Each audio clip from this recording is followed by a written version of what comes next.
Welcome back, people. It is episode 24, season 5 of the Taxi Squad podcast. We're recording this on a Wednesday. You're going to hear this on a Thursday. Before we do anything, call it in and follow that phone number. Once again, 312-725-2107. Give us your thoughts. Also follow and like wherever you get your podcast. We got a fair amount to get into today. First and foremost, strange and unusual topics. This time, some people are smelling nut juice. And not only that, we got some College World Series talk. We're going to talk the top 8 of that and just the beautiful Cinderella story. Some MLB Wheel of Death, some NFL talk. We got some hot stove pressing for you at OTAs. And not only that, our review to current date of the NBA Finals and NHL Finals. It's the Taxi Squad podcast. Come on, everybody, celebrate. The Taxi Squad is here today. So lose the blues, kick back and relax for now. They talk about sports and stupid stuff. They're probably wrong and it might get rough. So welcome back, it's the Taxi Squad, yeah. Vince, you 30-year-old skinny bitch. How are we doing? I'm 30. I got a tan. Tan takes off like what, 5 pounds, 10 pounds, something like that. It's just like each week you see Vince's neck more and more, and I think that's really exciting. Check out that he neck. Has I got veins at his neck now. I got a sunburn on my stomach. We got my post my birthday day. I call Mike on FaceTime, and I'm just shirtless on the back porch with our buddy Josh. And yeah, I got sunburned on my stomach from that because I'm a Midwestern white boy. But if you're watching on YouTube, I got a tan, dude. I got a tan on YouTube's. Yeah, I got a tan. So if you're trying to see a hot Italian, you get 2 for the price of 1 on YouTube right now. Oh, it probably tan. We're a tan pod, tan boys. Vince, you're 30. How do you feel about that? Do you feel any different? I don't love it. Why? But I don't feel much different now. But just like, good. You know, when you're like filling something out, you're like, how old are you? 20 to 29 or 30? And you're like, oh, I'm on the new bracket now. If I have to fill something out, you know? Yeah, it could be worse because like people for you will say, hell, you look like you're in your 20s. You don't look it.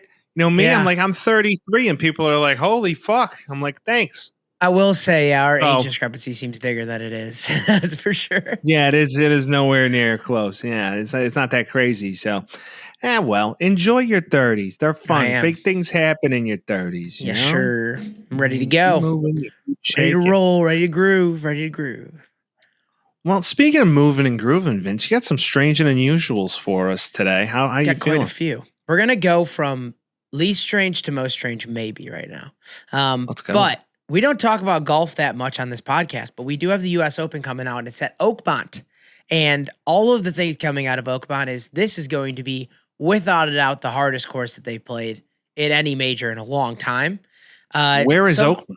Let's see where Oakmont is, actually. I don't exactly know. It's at a golf course. I know that. Well, get the fuck out of town. But like where? Oakmont, Pennsylvania, Northeast. People are talking about the rough being long. There's also the longest par 3 that they've seen on the tour. So like you're going to have to par that guy if you're going to want to get through. Scotty Scheffler, obviously the most expected to win this one, but this could be the first winner over par since the U.S. Open in 2018. Brooks Koepka goes +1. Only guy to go over 1 ever in the last decade. So this could be good for the long hitters. We'll see what happens, but you know, the way that Rory's been playing the last couple, he won the Masters. He's like, I'm good. Well, I feel like to your point, when you get to the highest of highs, you're kind of like, where are you supposed to go from there? Where Scotty Scheffler was like, all right, lost the Masters. Now watch this. And has proceeded to go on and win the last 3 majors. I think the guy's made like $30 million in 30 days. It's fucking insane. He's a monster. I am of the opinion that I just want to see him keep winning, man. It's kind of fun. It's kind of fun to see a guy just dominate. So you're saying this could be fun golf to watch and not nap material? Yes. Or a mixture of both? Well, it's always nap material. That's for sure. But what you're not going to see is like, you know, 13 under, 14 under in the first day. You're just not going to get that in this course. Okay. Yeah, that's fair. then again, I mean, Koepka could be a guy. I mean, you kind of got to bet Scheffler, right? I mean, you gotta, dude. Maybe Justin Thomas, sprinkle it in. But I'm assuming, and I haven't looked at it, but Scotty Scheffler's probably like plus 100 right now, given how. Which is insane. Yeah, for golf but especially. Koepka won this a year ago? I think it was a little while ago. He hasn't won a lot of anything in the last couple of years. Could be a dark horse bet, you know? I mean, maybe he's back or Brooksy's back, dude. Off the booger sugar. Yeah. Brooks is back, bro? Oh, well, I guess you're right. Such a pretentious name, by the way. You're right, because he was at the Florida Panthers game and he looks, suited. So maybe he is.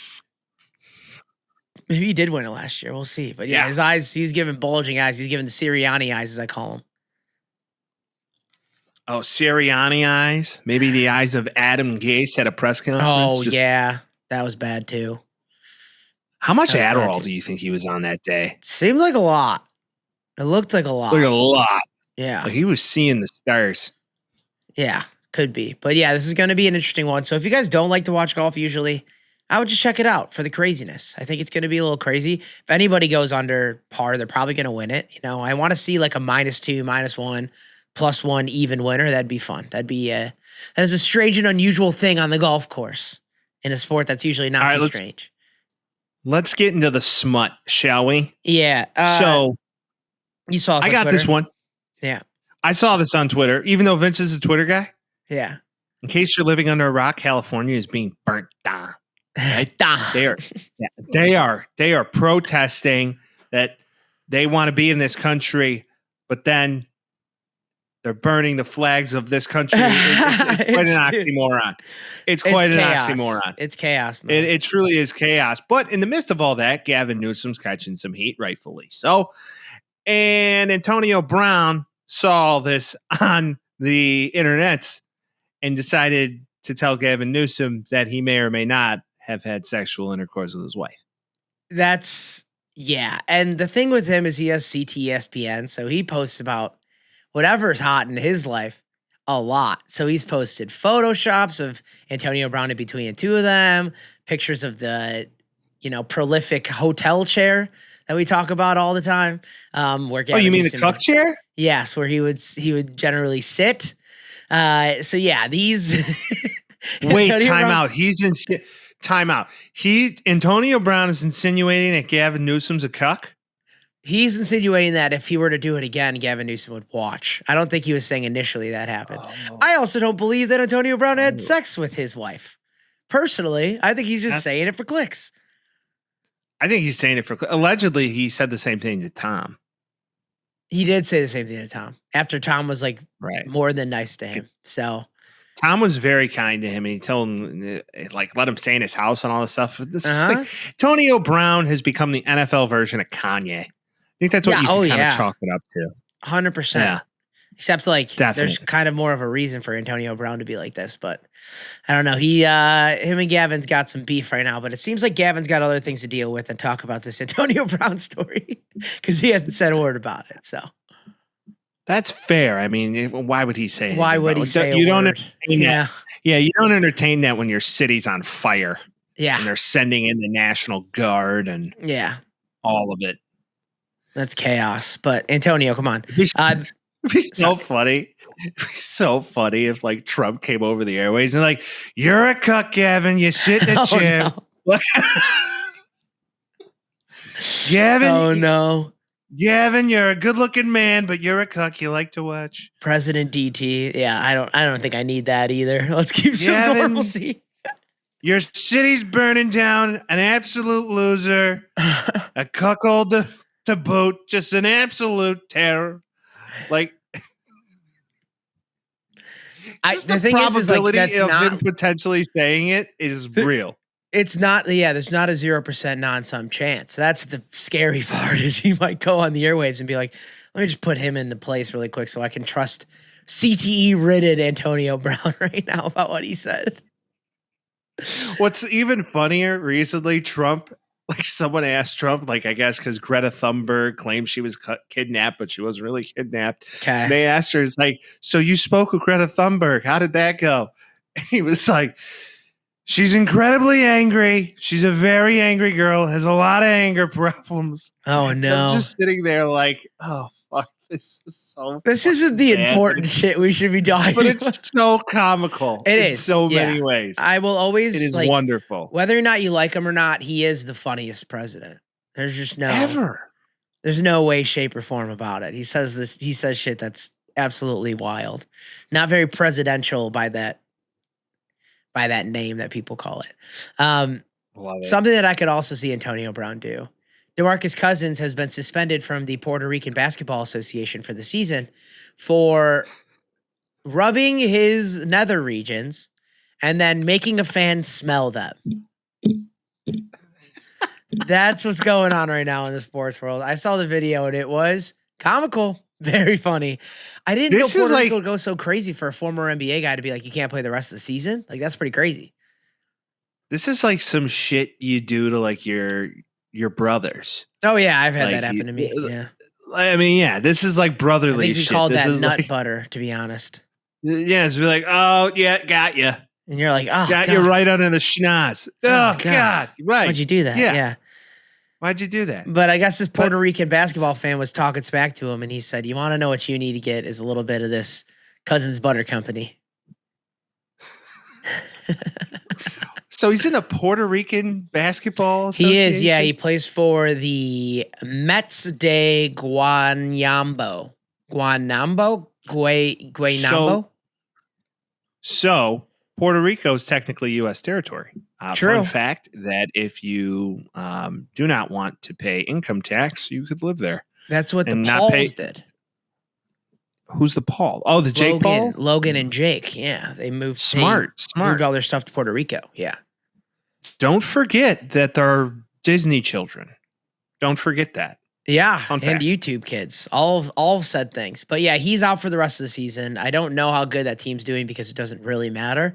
But I didn't even know he was playing professionally. I thought he was donezo, but the sources say otherwise. Well, he's 34. Pray for him. He can still play. You still pray for him. Still do. You pray for him. You give him a prayer out there.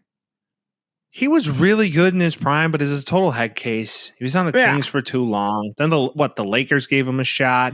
Pelicans. Then the Pelicans gave him a shot. When it was Anthony Davis and DeMarcus Cousins, that was crazy. That was the two towers come together. That was a fun one.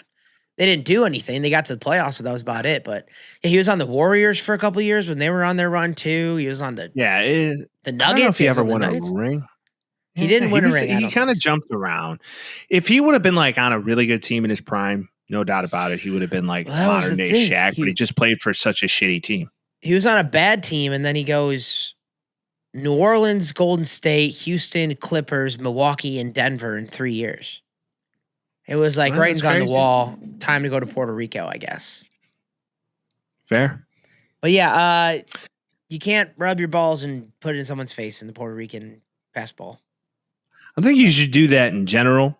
And once again, unless it's like brotherly and you're fucking around a little bit. But then again, it's also a little gross. That is gross. It's probably not hygienic either. But either way, he's no longer playing. Do you want to talk about the sport that you've been watching a lot more than I have, college baseball? I do. But before we do that, do not forget to follow, like, and subscribe.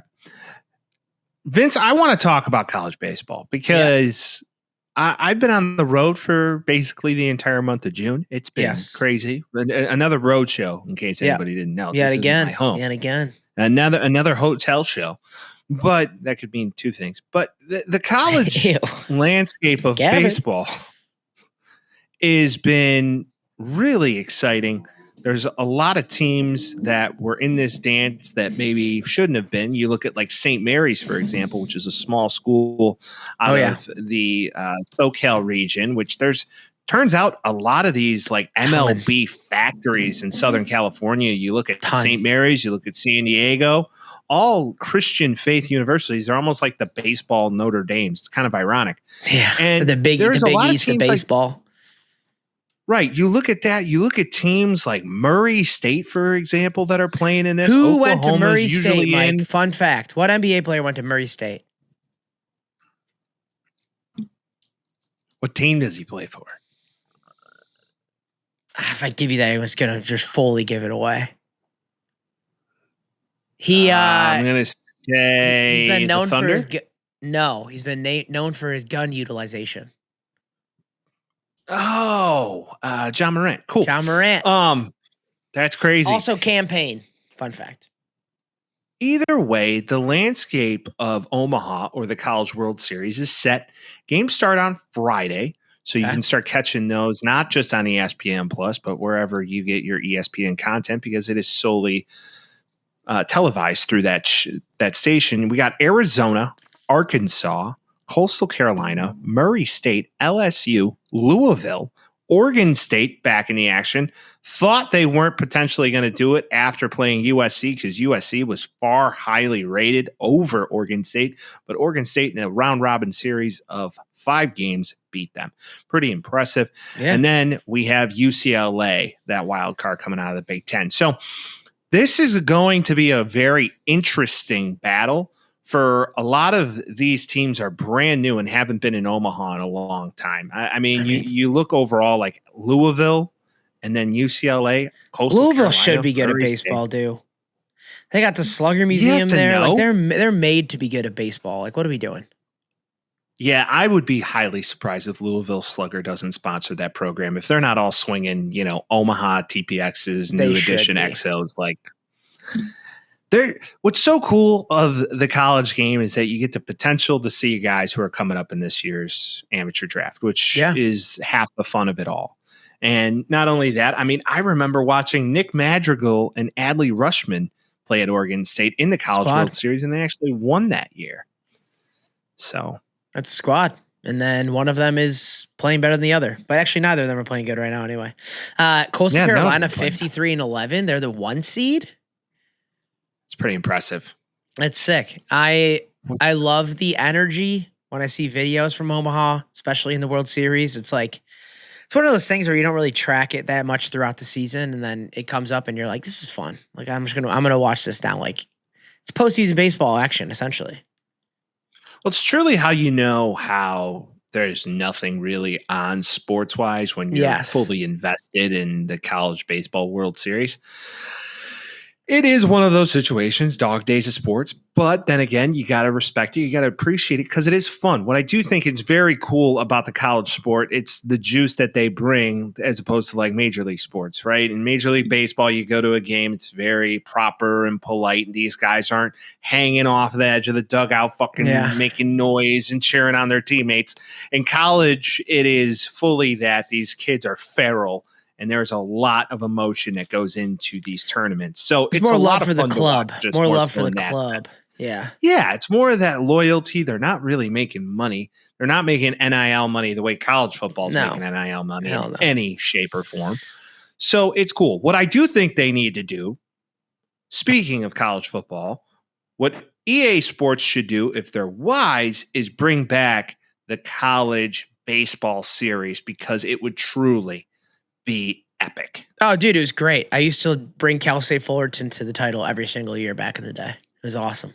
Well, back then, Cal State Fullerton was actually pretty good. They were a squad. Dude, it was them in Texas, man. And then speaking of, by the way, the perfect time when I'm at the gym, it's just always women's softball. Women's Texas softball has been insane. That's like a random shout out that we never talk about, but like every single person on their team, why is it blanking me? Where did Pat Mahomes go to college?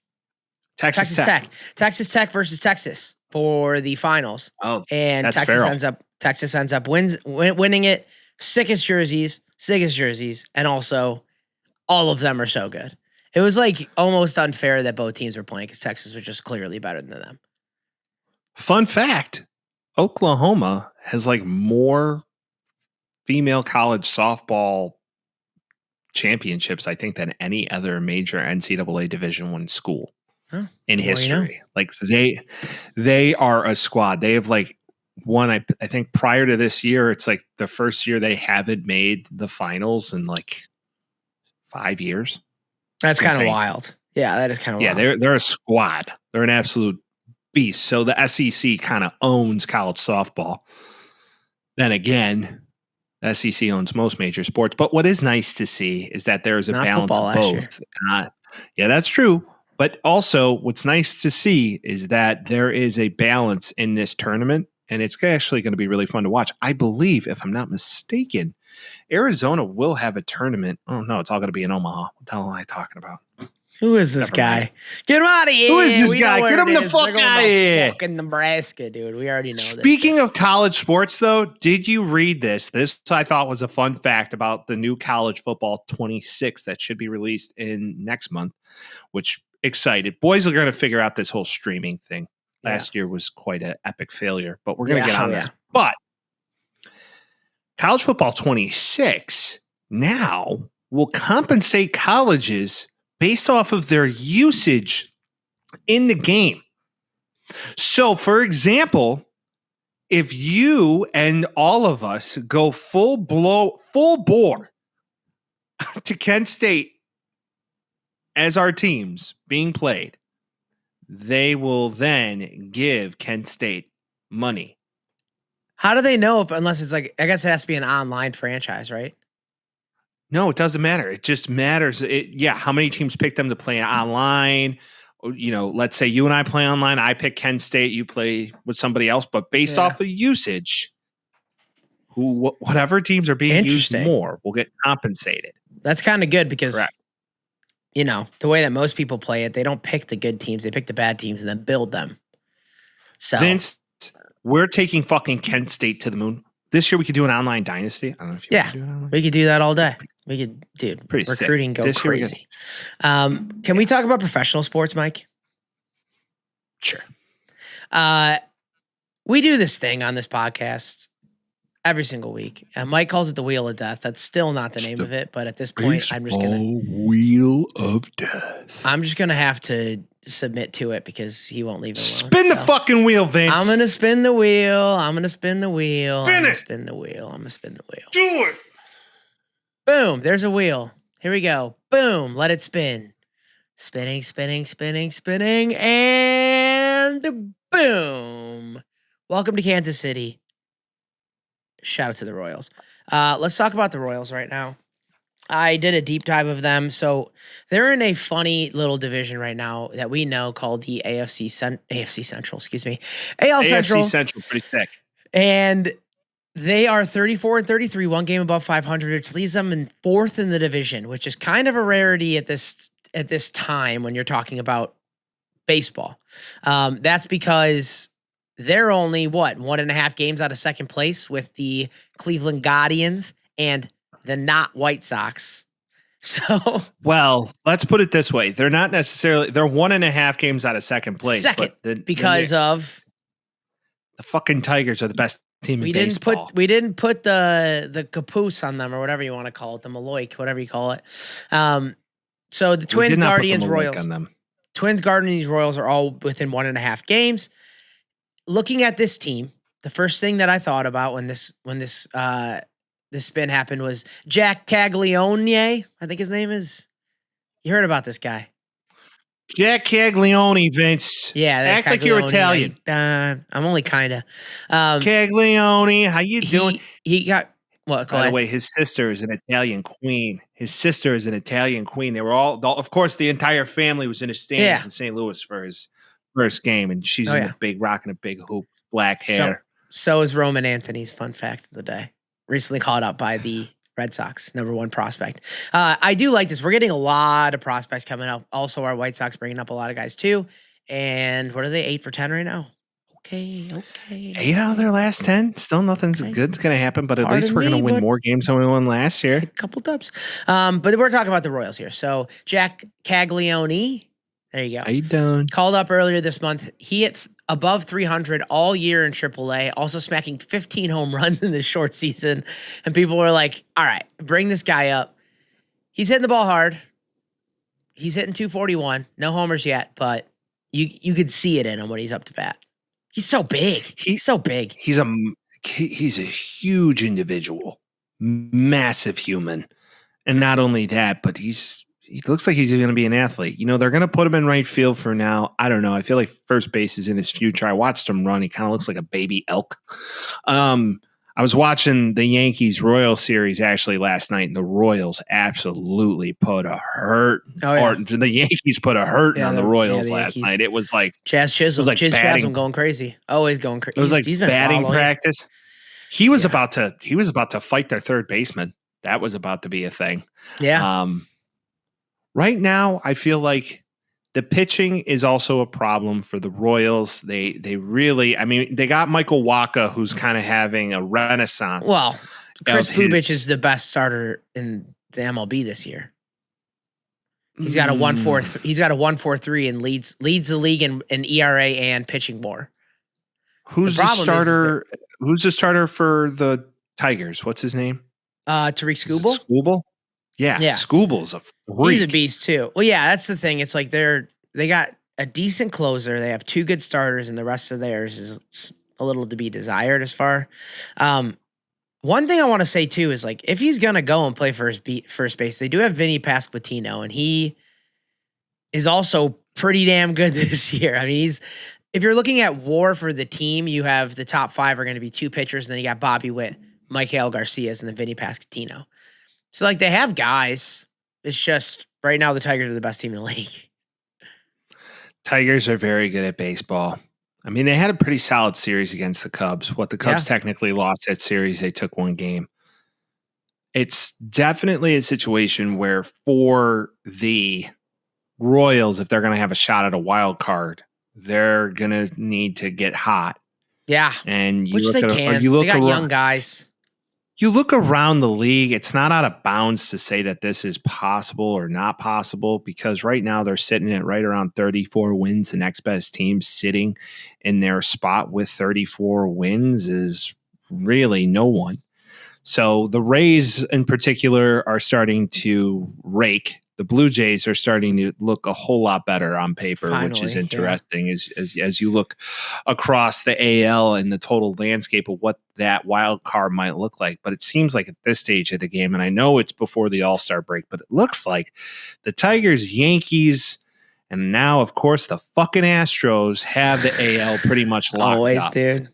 Now, granted, the White Sox did take a game last night against the Astros, which is nice to see. So that definitely helps out our Mariners, which we are kind of oddly loyal to. Yes, on this podcast. And we want them to be good.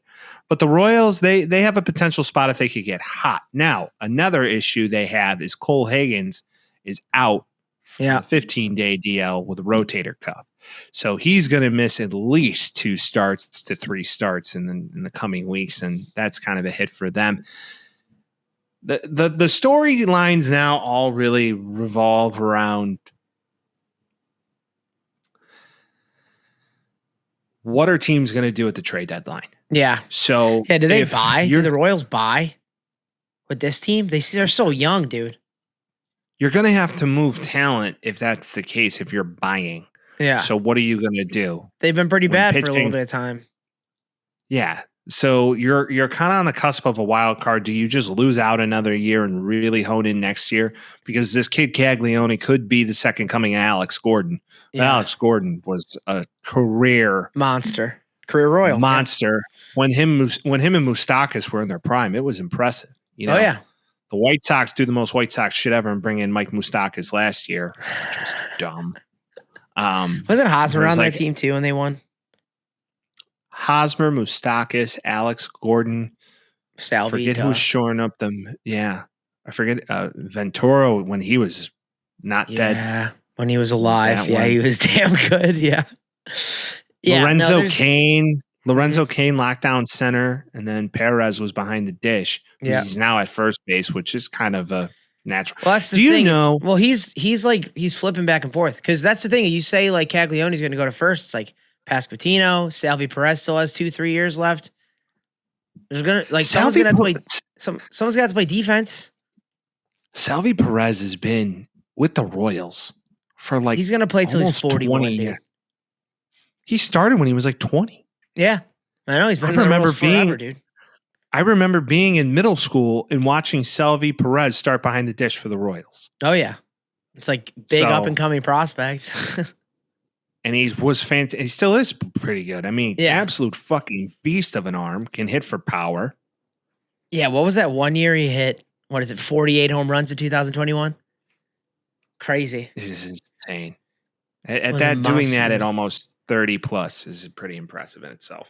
Yeah, that's Everything he's 30. we wanted is money. He's 35, so maybe I don't know. He said his first year was 2011, so maybe you're in high school, but still, like, yeah, guy was showing up. That's crazy. Just to think, like, yeah, I remember being, oh no, last year high school was not in high school. Dang it, that makes me old. All right, let's move on. We are. We All are. right, anyways. Old. We are both old now, buddy. We are not old, Vince. We are not old. Just what? So, Vince, yes, NFL, regardless of it being in season, this is the not in time season. for It's never storylines, not, dude. never not in season. In Yeah. case you're living under a rock, and it's the best kept secret ever. Aaron Rodgers is now a Steeler. So there Yeah, you go. about time. We all About fucking know time. what are we doing? He's throwing in OTAs. Arms never looked better. He's gonna be great. He's been married for a few months. It's officially ring watch. Oh, that's cute. What's his name? Josh Allen also donning the ring right now to Haley Steinfeld. Shout out to him. Is. I just watched Sinners, by the way. Yeah. Pretty good flick. She, in particular, in that movie. How you doing? How you doing? all I got. Respectfully. Respectfully. How you doing? He said signing with the Steelers, it was here or nowhere. Cites respect for Tomlin, playing for an iconic franchise, saying that he did that for a long period in his career, not mentioning the Jets, fun fact. And then also the Mike McCarthy from Pittsburgh influence that he had as well was the reason he came here. Yeah, I think it was just the only team he could have signed with, to be honest. And everybody knew this was coming. Is McCarthy there as like OC right now? Or I thought that was Arthur Smith. Blank. Not Arthur. Arthur Smith. Arthur I think Smith worked for Arthur Mike Blank. McCarthy was with the Steelers back in the day, right? Yeah, he was with the Steelers. He was with the Steelers in the 90s. Yeah, that's great. But is he like on as like a QB coach or something? I don't know. Who knows? If you look at his Wikipedia, he's the most recently the head coach of the Dallas Cowboys. So I don't think he has anything right now. So he's not working. As So far as maybe wiki. like he had a conversation with Mike McCarthy, like, "Hey man, should I go to play in Steelers. He's Pennsylvania?" like, I love which is the like, Steelers. Well, that's what he said too. Like the Yinzers, he's like they get up for games. He's ready for that, which I'm sure he is. It's just kind of like we already knew you were going to say. well, after you played for the Jets, it's just it was. So you got DK. They Yeah. draft Caleb Johnson out of Mhm. Iowa. You got Fryermuth. He's 41. What are you expecting from this Decent guy? line, shirt up the line a little bit. I mean, I don't know. Before we were like Rodgers going to be Rodgers. Now I'm like I don't know what Rodgers is going to be. This is going to be like a we'll see. Granted, it's better than Mason Rudolph. Fair. I mean, anything's better than Mason Rudolph. Kinda, he'll win yeah. he'll win you 7 games, but hey, we've been trying to do that for a while. As Yeah, Bears fans, and so. Tomlin. If you know Tomlin, he's going to slip into a playoff spot or at least have a winning record. I I don't hate it. What I'm trying to fill out, who is option number 2? Pickens was in the room. Yeah, I don't know what option number 2 is now. So this is all right. Alan Lazard, hit the easy button. yeah. There I we was go. gonna say start picking up all of the Rodgers favorite guys. All right, now it's Robert Woods. He's pretty good. He's old. Pretty Robert good. Woods is 38 years old. I know, and Calvin Austin. I don't know, dude. I'm just letting you know. Scotty Miller's on the team too. He likes his small whites. What about Randall Cobb? Randall Cobb Randall gonna Cobb go? not on the team right now, but I would maybe in 2 weeks. I But mean, he's you old know, too. Alan if you're talking Lazard. old. You know, Alan Lazard's coming down. I mean, he's got it. Is he on a team right now? Is he on the Jets? I don't know if Alan Lazard is even playing football right now. I think he was on the Jets last year. I know that. He is But I on don't the think Jets he's- still, technically. Jets predicted to cut ties with him according to today. So yeah, he's gonna be a Steeler. Oh yeah. Oh, Yeah. it's happening. It's undoubtedly happening. Yeah. He's undoubtedly going to Pittsburgh. It's like We he went also- to them and was like, "Release me." We're in holdout territory, Mike, where people are overreacting and trades are gonna happen and people are gonna go places and yada yada yada. So I want to pull up a couple. I would say the most popular one right now is the Bengals because they have 2 holdouts. One of which is Trey Hendrickson, which has been happening for 5 months. It's been happening since before the new year. Yeah. I mean, these reports of Trey Hendrickson not resigning have been coming out. He's like, dude, I'm not going to come. And then they're like, yeah, he is. And now it's here. And he's like, why isn't he coming? It's like, he thought it wasn't going to come. Like, he led the league in sacks last year.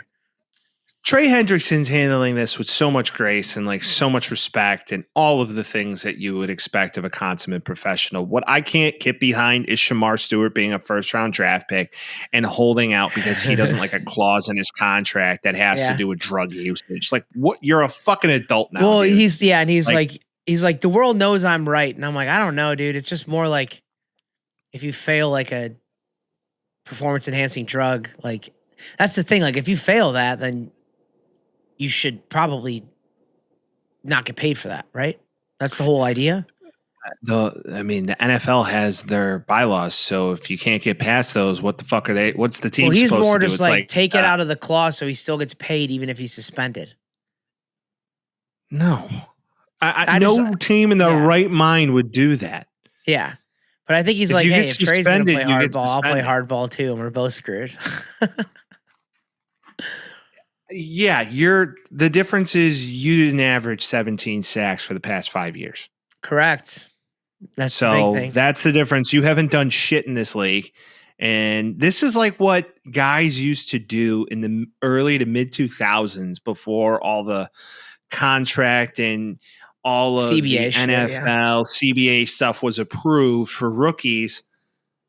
This was kind of didn't Jamarcus Russell get like dumb money and then he didn't even play because he sucked so bad? He was horrible. Yeah. That is what a lot of guys chose to do back then. They try to maximize their value because, they're babies, and it's not going to work well for Shamar Stewart. He will wind up signing a contract before minicamp starts. I'm a pretty firm believer in that. Because I think your agent at that point just looks at you and just goes, what the fuck are you need to get some money, bud. Like, what are we doing? Like, you got to, at some point, give me some money. Like, what are we doing? And I don't mind if he was like the best prospect in the draft. He just wasn't even that. He wasn't even the first defensive prospect, let alone. He was a fucking reach at best. He was decent in college, but yeah, we're doing too much here. Moving on to somebody who is a lot better than decent, Micah Parsons. Didn't practice, quote unquote, tight back, but still wants a contract. Says the ball's in Jerry's court. Does Jerry budge? Yes. Has to. Duh. But where does the money come from? I don't know. They're paying for a top 15 quarterback right now. Like, there's CD Sell Lamb, more oil. Get paid. Sell an oil rig. Yeah, but that doesn't help with salary caps. Bottom line, you're going to have to trade one of these guys. That's what I'm saying. Traded for Pickens. If I'm the Bears right now, I'm actively calling and saying, like, hey, how are you? Does he work in the system? What are you doing? Like, I think he's definitely got to be working the system. The longer you hold as a proven commodity, the more money you will most likely get. Agents aren't stupid. They know this. There you go. That's the difference. That's the Shamar Stewart versus Micah Parsons thing. He's already proven. They know he's going to play well. Micah Parsons, Trey Hendricks, 100% have the structure to hold out. They can do whatever they want. Why? Because the proof is in the pudding. So, there you have it. Pay him. Moving on to guys that both are either wanting to or going to get traded. Jalen Ramsey and the Dolphins are both like, don't come to camp. We're going to get rid of you. He's going somewhere. Well, okay. Jalen Ramsey hasn't been like elite in a long time. Not the way he was, for sure. The Dolphins aren't planning or playing for anything. If they were wise, they would have traded him last offseason at the deadline. They're going to start 6-0 again this year and be like, Dolphins are good again, and then they're going to lose down the line. You know who's going to trade for Jonnu Smith? The Steelers. He wanted to. No. Who, the Bears? You get another tight end? No. Yeah, 3 tight end packages, bro.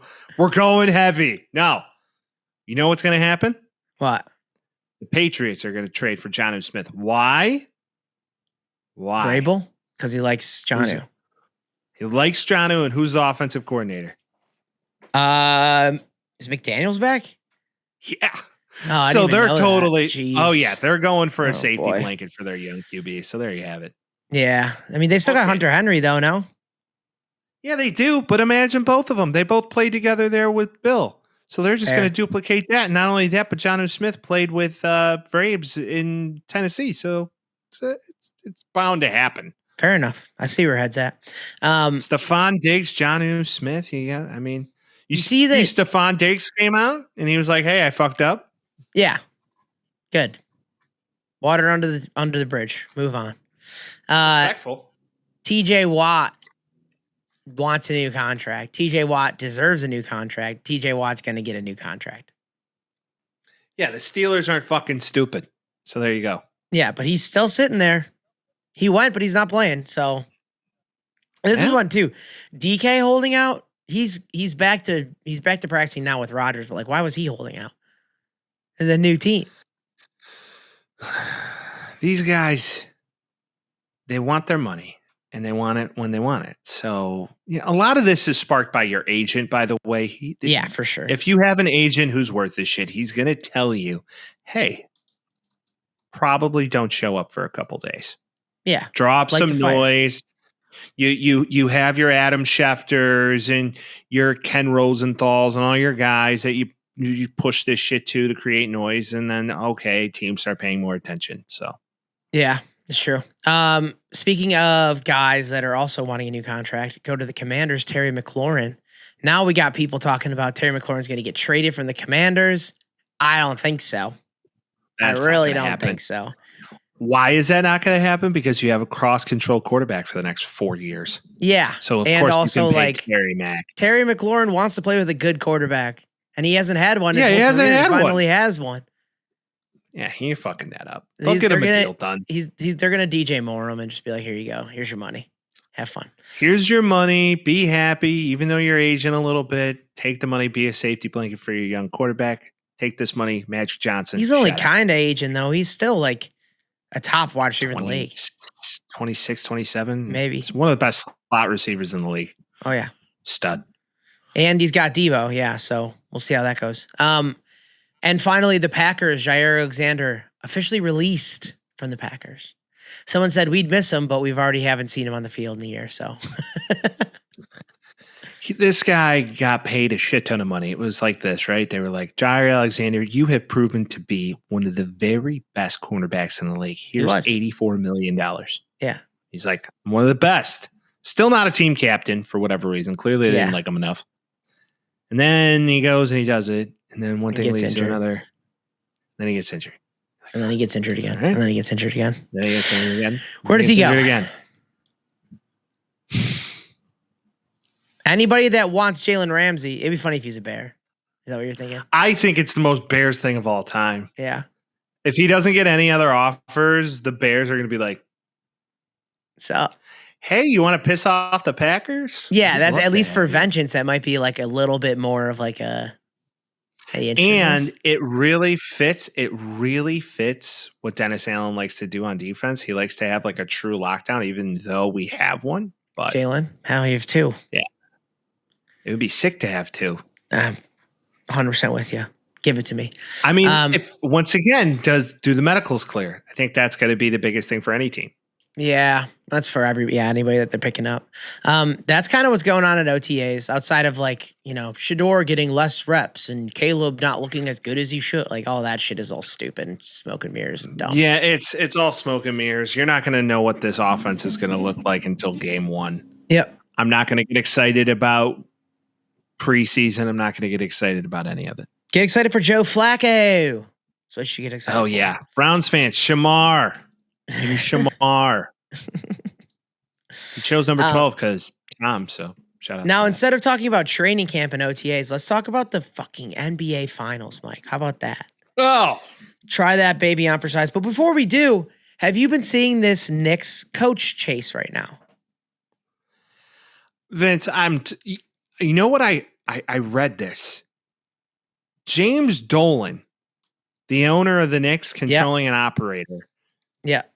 Is a part of the group, an entertainment group that does the Sphere in Las Vegas. Yeah, they built it. Yeah.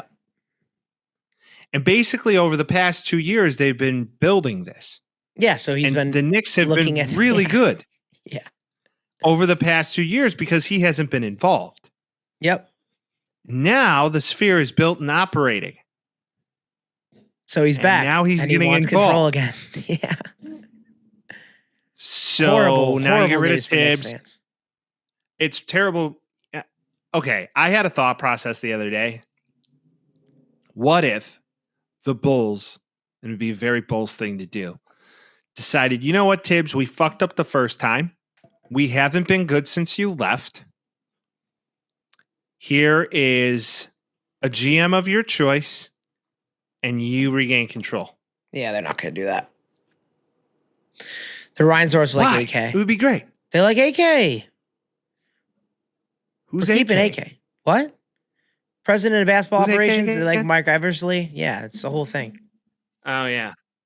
the Yeah, whole thing. well, it would be wise to bring Tibbs back because he actually knew what the fuck he was doing, and the Bulls haven't even remotely touched it since. So, Have you seen who the Knicks are trying to get for coaches, though? I saw Jason Kidd. They wanted Kidd. They wanted Chris Finch, Timberwolves head coach. They wanted Ime Udoka, the Rockets head coach. They're also requesting Joe Mazzulla, I think, Spoelstra, Mike Dagnall. And every team has the ability to block the interview. So they're asking all these teams, and they're like, no, you can't interview our playoff head coach right now. We went to the playoffs with you guys. Like, why would you be allowed to do that? It doesn't make any sense. Hey, Pacers, could we please? Yeah, let me talk to Rick Carlisle right now. Yeah, right. Okay, it's so dumb. I think they realize they may have fucked up. I don't think they care. No, I think they just want a coach that's already a playoff coach. Like, that's not how it works. Unless you go and get one like of those Mike coaches is Budenholzer. not available. I mean, the only thing I could see is like maybe Spoelstra wants to walk in the footsteps backwards of Pat Riley and goes and coaches the Knicks. But he can just stay with Pat Riley. All I see is Nick Nurse because he won one, Mike Budenholzer because he won one. Like, those are the only guys you can really go for. Doc Rivers won one too. I mean, what the fuck? Yeah, but he won one in 2008. Nick Nurse won in 2019 or whatever. That's a whole different ballgame. All right. Fair enough. You know, once again, for the Knicks, you pray for him. Doesn't seem too hot. God bless. Now, God bless. We do have the finals going on right now, and it is game 3 tonight at 7:30. So again, whatever we say here, grain of salt me. Game goes to Indiana. I've watched both games. Very, very intense. It's like OKC does this weird thing where they get that intense. Now, second game wasn't intense at all. They got a little closer, but it was already cooked. Yeah. They smacked that ass in game 2. Game 1 was a heartbreaker. Halliburton, absolutely. Just, you don't want that man to have the ball, even if there is 0.3 seconds on the clock. You see, they're trying to push a new nickname for him. What's that? The NBA is trying to push like the closer and stuff like that. And everybody under it's like, just call him by his nickname. He's got one nickname, and it's the Halliban. And they can't do it. They can't use it. But that's his one nickname, and they can't do anything about it. Like, so they're trying to push all these new ones. It's like, that's not it. I'm sorry. Well, once again, to the discussion before the final started, I did think it was going to probably be a series. It's not going to just be a complete blowout game in, game out. But once again, you look at the depth of the Thunder and their defensive prowess and SGA dropping 30 plus. Alex Caruso might have been the most important player last game. Might have been. Honestly, Caruso draining threes, 20 points from a D guy from the bench. Insane. But not only that, the game before that, Lou Dort's dropping 18. I know. He goes 18 and then he goes 3 and he's going to go 18 tonight too. They broke a record in game 2 where they had 5 guys all over 15 points. Mm-hmm. They're spreading the ball around. Everybody's scoring. SGA is leading the scoring charge, of course. But then again, the rest of them are getting to the line. They're scoring. They're getting real defense played. It's impressive to watch. I mean, they are truly deeper than the Pacers and all these things that we discussed prior to the series starting. We say all of these things, but if you talk to me before the series starts and it's like, hey, I did. I know, but Pacers Thunder, game 3, Indianapolis, split series, I would have been surprised. I would have thought Thunder would have easily taken both games. Well, this is the beauty. I mean, they most likely would have without the complete just fall after the fourth quarter. The fourth quarter, they went like... That's what the Pacers do. Well, they did. Okay, yeah, but you'd say the same thing about the Nuggets. The Nuggets did the same thing to them in game 1 of the Eastern Conference semis or the Western Conference Well, I'm saying the semis. Pacers have done that the last 2 series where they'll be down going into the fourth and you're like, this game is not over.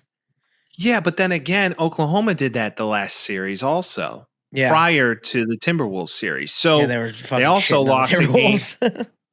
They also lost a game to the Timberwolves they shouldn't have lost. So it's all relative, right? You look at both teams, they both kind of do this, but I'm just talking overall, especially game 1 and 2.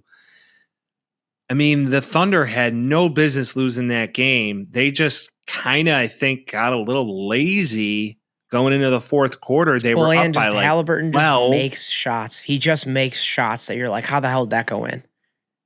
Well, that you got Miles Turner locking down Siakam his role. Yeah, and Siakam, okay. He's not playing as good as he did last series. Last series is great, yeah.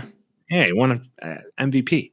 So I look at this to be a series tonight where I think the momentum continues with Oklahoma, and Oklahoma takes game 3. Your thoughts on that? I think you're right. Yeah, but also then it's like it's 2-1 series back in Indiana. Like I could see it also, by the time we talk next week, do you think it's going to be over? Because by the time we talk next week, it's going to be game 6 rather. You think it's over in 5, or do you think we're talking about the finals again next week? I predicted the Thunder in 6, so I still think they're going to probably at some point split. Split these two. They win at home in game 5, and then they're back in Indy in game 6, and we'll see what happens. Yeah, it would be a heartbreaker to Indy, but yeah, I see 6. I don't think 5's going to happen. I mean, selfishly, I would love a 7-game set. Yeah. Because more basketball. So selfishly, I'd love to see this go the distance because it would be exciting. And let's face it, I mean, either way, none of these teams have won an NBA Finals. So it would be monumental to each franchise. If the Pacers win, I'm not going to be upset. But the Thunder, it feels like now or never for them. Feels like they got it. Well, not really though, Mike. I mean, they have, 14 draft picks in the next 3 years? I understand, which is scary. But then Kevin again, Durant could be on the Thunder next year. I highly doubt he wants to go back to Oklahoma. He wants to get traded. Yeah, but you'd have to take like a team-friendly deal. And why really? No one's getting paid yet. If he wants to do 1 year, then he's good. That would be insane. If you had KD coming off the bench as a 6-man just to drain threes and inside the elbow shots, it would be bananas. He wants to go to San Antonio or Houston, though, he said. But either way, they're set up for the future here. If anything, I'd be more worried about the Pacers in the future. Like they almost got there last year. Now they get there this year. Like this is it. And once again, they've really built that team and constructed that team without bringing in a ton of guys who are max players. And not drafting crazy. Like they're not like, it's not like they were top 5 ever. Like they just ran into guys and got good trades and, Sabonis, Halliburton, Paul George. Yeah, well done. And they got Rick Carlisle. Again, better coach. That's all they got right now. I agree. What are your thoughts, Vincent? If you had to throw a dart with the way this series looks right now, are you saying 6 or 7 and who? No, it's going on 6. It's exactly what you were talking about. I think probably it goes Pacers win game 1, Thunder win 2 and 3, Pacers go and win 4, Thunder win 5. It's 3-2. And then in game 6 in Indianapolis, anything could happen. But I think the Thunder will probably close it out in 6 or 7. I still think they're going to win. It was just like the way that they won the last game. It felt like they figured something out. And now it's a game of adjustments. So is Indiana going to be able to adjust? I have a hard time believing it. But we'll see. They got a lot of guys on that team. It's a lot of what is Wednesday night going to be? That first game in Indiana, either Indy needs to come out and like really compete, or keep it close to the the fourth. Thunder.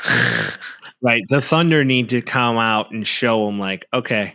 But then again, I could see the Thunder absolutely getting smacked up tonight because they did the same thing in Minnesota. So that's true. We will all see. That's why basketball's fun. This is by next week. We'll have a lot more to talk about. I'm excited. All right. The NHL continues this epic series of a hockey rematch of year before, year after, right?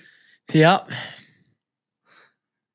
So we got back-to-back finals with the Florida Panthers and the Oilers, and two series that are just hard fought. Last year, the Panthers were clearly better. And I hate to say it, they still kind of look better now. Even though both games have gone in out of three games, the first two go into like 2 OTs. The game on Friday was insane. That was sick, yeah. That was my birthday game. And then, but you look at McDavid, Draisaitl, you look at these guys, they're so good. Monday night, though, was so bad. Demoralizing. 6-1 was so bad. And like not good. Last year, the Panthers go down from 3-0, 3-1, or the Panthers go up 3-1, and then it ends up going to a game 7. So I'm not by any means saying it's over, but losing by 5 goals after going into a double OT before, like I turned it on, it was just everybody looked demoralized like at the beginning. Well, I feel like once again, you can't really compare sports, but in a way, you can't compare series. All right. You had the Panthers take one. You had the Oilers take one. Yeah. Now, the Panthers go home and smack up the Oilers. All right. So, game 4, you're looking at this scenario where the Oilers are going to be pretty pissed. The end of game 3 was all fighting in the third quarter. Basically, what they were just the Oilers said was, there's no chance we're going to win this game. We're pulling Draisaitl. We are pulling McDavid. And second line guys, third line guys, fourth line guys, just go beat the fuck out of them. Yeah, go fight right now. Yeah. I feel like that's what their coaches said. Well, boys, we're not going to win this game anyways. Go beat the fuck out of them. Yeah, let's try to go injure them so we can come back out. Honestly, that there was like more majors and more fights in this whole third period that I'd seen fighting in all of hockey probably this entire season. Not like we watch a ton of hockey, but just fair being fair. Yeah. I just, if you're going to be the best player in the league, you got to come out and be the best player in the league. And, Leon Draisaitl makes some goals. Connor McDavid makes some goals in the system. That's what you got to do. I feel the same way I feel about that other series. Like, it'll probably go 6 or 7. I want the Oilers to win, but it feels like the Panthers have it all right now.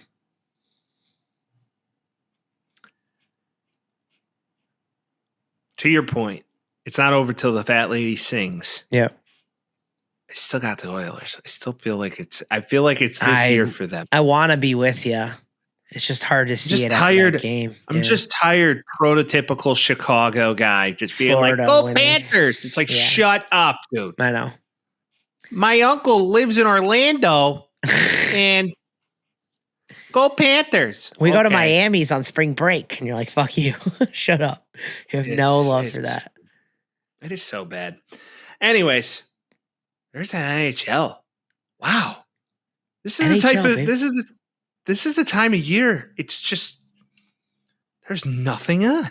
Yeah, I know. It's a real shame. I wait for the day where it's like NBA free agency hits and then NFL is just about to start and the World Series is happening and you're like, holy shit, like we have 3 hours of content right now. But in reality, dude, it's just we got 2 series and a bunch of random shit going on. That's really all it is. We got an hour worth of content. We hope you enjoyed it. As always, we will be seeing you next week. If you haven't yet, please follow, and subscribe, and maybe share with a friend or two. Maybe you got a niece or a nephew. Share with one of them. I mean, this week was actually pretty PC. Minus the Antonio Brown. Skip through minute 6. Skip through. Yeah, after that, you're good. Once again, 312-725-2107. That's the number. Please call us. Give us your thoughts. Give us your thoughts. How you're feeling. Maybe you had a bad day. Maybe you want the boys to, I don't know. You up. Get lifted. Lift you up when you're down. Get lifted with the boys. And then as always, we'll see you next week. Peace. Talking Tales with Mike and Vince. Oh, you know. Jazzy beats while we dispense. Yeah, you know.